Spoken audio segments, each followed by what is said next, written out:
أعزائي المستمعين، زي ما نوهنا في بداية فقرتنا، يوم السبت القادم إن شاء الله هتشهد الإسكندرية حدث مهم، وهو مهرجان الإسكندرية للبيئة البحرية والغوص.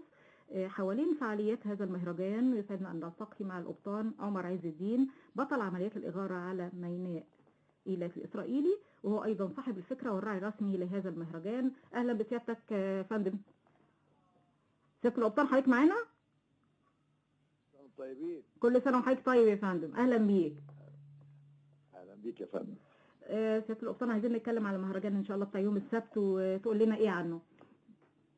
يا فندم، احنا طبعا يعني واجبنا نحو البيئة اللي احنا فيها، واي حد يقدر يعمل حاجة يعملها طبعا لمدينة الجميلة اسكندرية.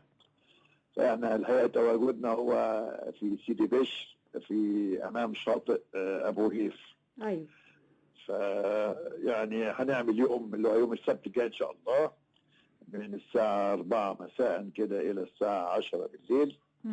عاملين يوم لنظافة البيئة البحرية، والحمد لله جالنا متطوعين كتير من مراكز الغوص والنوادي وهيئة الآثار الخارقة. هيجوا غواصين ومتقسمة قطاعات أساس هينظفوا الساحل اللي أمام الشاطئ دوت كده بحوالي طول 300 متر، وهيتنظف برضه الشاطئ علشان يعني نحافظ على بلدنا تفضل جميلة وكويسة. دي خطوة أولى في نفس الوقت دي خطوة أولى بتتبعها خطوات تانية بعد كده، شواطئ أخرى؟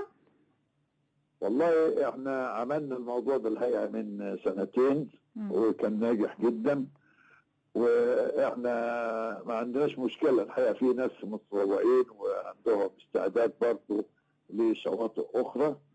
والحقيقة كمان بنفس المناسبة دي فقلنا لازم نكرم رواد اللي لهم مجال في موضوع الغوص والحاجات البحرية.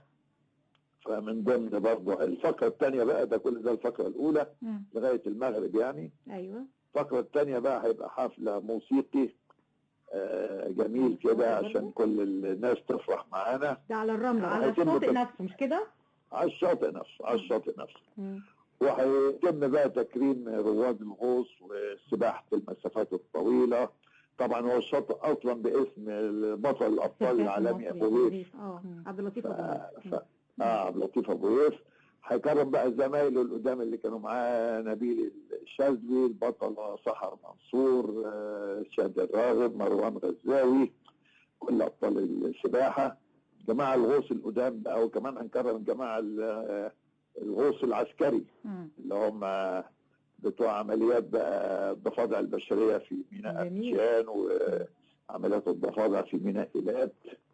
فاللي عايشين منهم يعني الدعوة مفتوحة لأي حد يحب يحضر؟ الدعوة مفتوحة، بس احنا بس كبس نحب يعني يبعت اسمه على الواتساب او على النمر، بس مجرد ككنترول يعني. لا، الدعوة مفتوحة. كل اللي هيطلب بس وهو داخل هيورينا البطاقة بتاعته بس يعني. يبقى في عملية انضباط في زي صفحة او حاجة سيادة القبطان، في صفحة مثلا للحدث نفسه؟ في صفحة على الواتساب في الفيسبوك.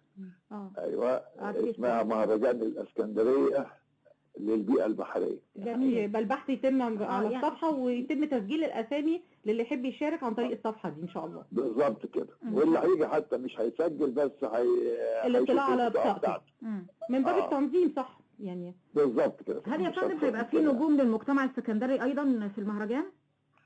والله في طبعا السيد المحافظ هيشرفنا، وفي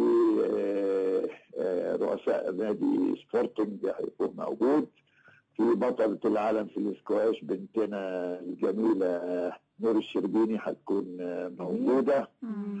وجايين من مصر كمان سيد انعام محمد علي وسعيد شيمي. جميل. يعني مجموعة الحقيقة كبيرة من المجتمع اسكندرية ومن خارج اسكندرية. ان شاء الله يبقى مهرجان ناجح باذن الله، واحنا كاذاعة اسكندرية باذن الله برضه هنبقى موجودين للتغطية. بنشكر سيادة القبطان عمر عز الدين، بطل عمليات الإغارة على ميناء إيلاف الإسرائيلي، صاحب فكرة المهرجان، مهرجان الإسكندرية للبيئة البحرية والغوص. شكرا لحضرتك سيادة القبطان. العفو يا فندم. شكرا. اهلا وسهلا. اهلا وسهلا. عفوا.